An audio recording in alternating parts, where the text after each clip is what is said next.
Sì, salve, ho appena collegato i miei Snapchat Spectacle tramite Bluetooth per mostrarvi le ultime funzionalità con l'aggiornamento che è arrivato.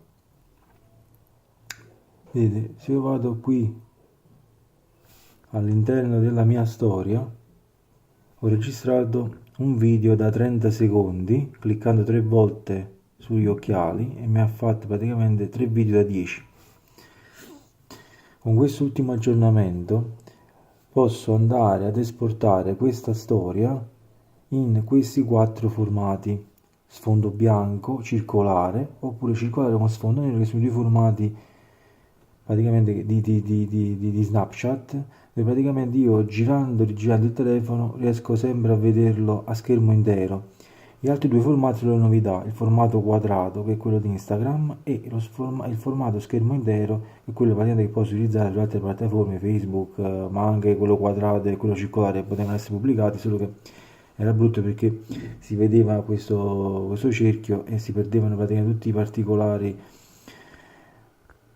delle parti laterali. Io adesso ho fatto questa esportazione, l'ho già fatta, e adesso vi faccio vedere come sono venuti i vari formati. Questo è il primo formato, è il formato circolare.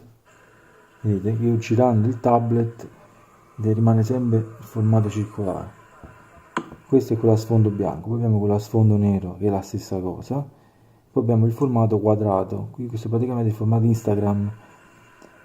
Qui praticamente girando il tablet rimangono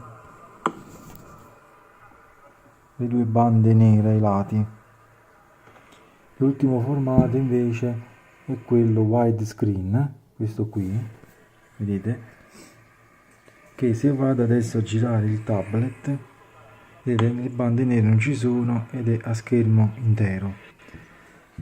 Un altro aggiornamento che è stato fatto per quanto riguarda questi Snapchat Spectacles è che praticamente ora tenendo premuto il pulsante sugli occhiali per 3 secondi è possibile scattare una foto sia in registrazione sia non in registrazione.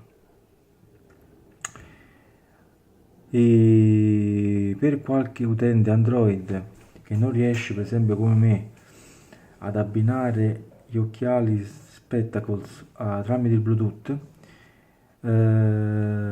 sul tablet iOS non si è avuto alcun problema, mentre sul telefono Android, io ho un OnePlus 6, è necessario quindi per abbinare gli occhiali, oltre ad attivare il Bluetooth, attivare anche la geolocalizzazione. Una volta attivata la geolocalizzazione si va nell'applicazione, si clicca su Spectacles e si abbinano gli occhiali. Basta tenere premuto per 7 secondi il pulsante sopra la stecca degli occhiali, automaticamente parte la configurazione Bluetooth. Con questo mi sembra di aver detto tutto, alla prossima.